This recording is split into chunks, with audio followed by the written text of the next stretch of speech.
시즌2 네. 하실 거예요? 해요? 시즌2? Habang papalapit ang pagtatapos ng unang season ng Kumusta, isa sa mga pinakamalaking tanong ng mga manonood ay kung magkakaroon ba ito ng ikalawang season. Mula nang magsimula ang programa, mabilis itong nakakuha ng atensyon hindi lamang sa Pilipinas, kundi maging sa South Korea at iba pang bahagi ng Asya. Ang kakaibang konsepto ng pagsasama ng Korean at Filipino celebrities upang magpatakbo ng isang Filipino pop-up restaurant sa Seoul ay naging dahilan kung bakit maraming viewers ang patuloy na sumubaybay sa bawat episode. Sa paglipas ng mga linggo, mas lalo pang lumaki ang fanbase ng programa. Maraming nanood dahil kay Ji Chang-wook, ngunit habang tumatagal ang palabas, mas marami ang nahulog sa kwento ng buong grupo. Hindi lamang ito naging isang reality show tungkol sa pagkain. Naging kwento rin ito ng pagkakaibigan, pagtutulungan at pag-unawa sa dalawang magkaibang kultura. Isa sa mga pinakamalaking naging dahilan ng tagumpay ng Kumusta ay ang natural na samahan ng cast. Unti-unting nakita ng mga viewers ang pagbabago ng bawat miyembro. Ang mga unang araw na puno ng kaba at pag-adjust ay napalitan ng mas maayos na teamwork at mas matibay na samahan. Habang dumarami ang kanilang mga karanasan, mas naging komportable rin silang harapin ang bawat bagong hamon sa restaurant. Malaki rin ang naging ambag ni Ji Chang-wook sa kasikatan ng programa. Marami ang humanga sa kanyang pagiging simple at mapagpakumbaba. Sa halip na makita lamang siya bilang isang sikat na Korean actor, nakita ng publiko ang isang taong handang matuto, makibagay at gawin ang mga simpleng responsibilidad sa loob ng restaurant.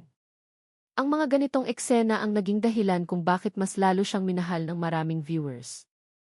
Nakatulong din ang pagdating ng mga special guest na nagbigay ng panibagong excitement sa programa. Ang bawat pagbisita ng mga Korean celebrities ay nagdagdag ng saya at naging dahilan upang mas marami pang fans ang tumutok sa bawat episode.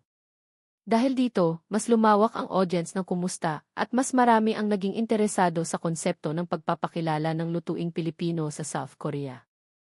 Habang papalapit ang finale, hindi maiwasang itanong ng mga fans kung matatapos na nga ba ang lahat o may kasunod pa itong kwento. Sa social media, sunod-sunod ang mga mensahe ng mga viewers na humihiling ng panibagong season. Marami ang nagsasabing marami pang pwedeng ipakita ang programa, lalo na ang iba pang pagkain, kultura, at mga bagong lugar na maaaring maging setting ng susunod na yugto. Dahil sa napakagandang pagtanggap ng publiko, lumabas ang balitang nagsimula na ang mga pag-uusap tungkol sa posibilidad ng ikalawang season. Ayon sa pinakahuling update, positibo ang pananaw ng production team at may renewal talks na isinasagawa. Gayunpaman, wala pang opisyal na anunsyo kung kailan ito magsisimula, kung sino ang magiging kumpletong cast, at kung mananatili ang parehong konsepto ng programa. Ito ang dahilan kung bakit maraming fans ang patuloy na naghihintay. Umaasa silang muling makita si Ji Chang-wook at ang iba pang miyembro ng cast sa panibagong adventure. May ilan ding nagmumungkahi na sa susunod na season ay mas marami pang Korean celebrity guests ang lumahok at mas marami pang Filipino dishes ang ipakilala sa international audience. Kung sakaling matuloy ang ikalawang season, inaasahan ng marami na mas magiging malaki ang produksyon at mas marami pang nakakatuwang karanasan ang mapapanood. Posible ring magkaroon ng mga bagong lokasyon, panibagong challenges, at mas maraming pagkakataon upang maipakita ang ganda ng kulturang Pilipino sa mas malawak na audience. Sa ngayon, ang pinakamahalagang update ay nananatiling positibo ang kinabukasan ng Kumusta.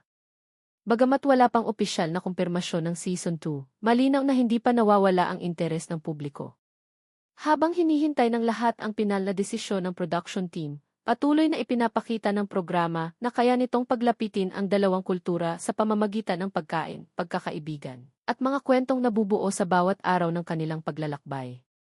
At iyon ang dahilan kung bakit marami ang naniniwalang hindi pa ito ang katapusan ng Kumusta, kundi maaaring simula pa lamang ng mas marami pang kwentong naghihintay na maibahagi.